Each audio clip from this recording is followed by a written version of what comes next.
গণতন্ত্রের যে মূল মন্ত্র আছে, এই মূল মন্ত্রের সাথে জামাত ইসলামও একমত না, ইসলামী ছাত্র শিবিরও একমত। এটা একটি কুফরি মতবাদ, এটা হচ্ছে শিরকি মতবাদ। এটা একটি কুফরি মতবাদ, এটা হচ্ছে শিরকি মতবাদ।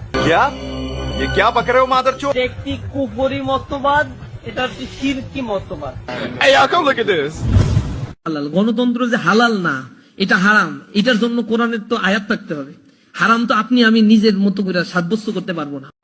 গণতন্ত্র হারাম, পার্লামেন্ট হারাম, মেম্বার যারা হয়েছে তারা হারাম, সব মুশরিক, সব কাফের। তো এখানে সবই যদি কাফের হয়, হুজুররা আপনারা এখানে করবেন কি? বিদায় হন। আপনাদের পছন্দ মতো কোন দেশ থাকলে সেই দেশে চলে যান। গণতন্ত্র হারাম। আব্রাহাম লিঙ্কনের গণতন্ত্র আমরা বিশ্বাস করি না।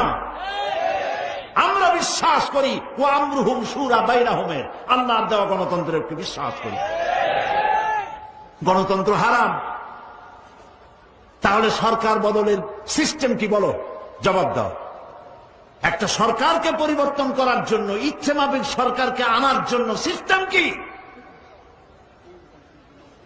সুতরাং এই সমস্ত কথা বলে মানুষকে বিভ্রান্ত করার কোন যুক্তিপূর্ণ কারণ নাই। লিফলেট ছড়ানো বন্ধ করো। গণতন্ত্র হারাম বলে মানুষকে বিভ্রান্ত করো না। নাক দিয়া চাপ দিলে দুধ বেরি হয়, এরা আন্দোলন করতে আসছে। আমরা বুড়ো হয়েছি বাতাস খাইয়া। সুতরাং হিজবুত তাওহীদ, হিজবুত তাহরীর, হরকতুল জিহাদ, জামাতুল মুজাহিদিন, এদের যেখানে পান ধরে পুলিশে সোপর্দ করে দিবেন। এরা ইসলামের কোন সহায়ক শক্তি নয়। এরা এই দেশের স্বাধীনতা, সার্বভৌমত্ব এবং ইসলামের দুশমন। ওরা গণতন্ত্র হারাম বলে ইসলাম নিয়ে আসছে। হাতি ঘোড়া গেল তল, ছাগলে কয় কত জল। আগে জেলে যাও, জেল খাটো, দুই একটা শহীদ হোক, তারপর বোঝা আন্দোলনের মজা কি। এত সহজ না।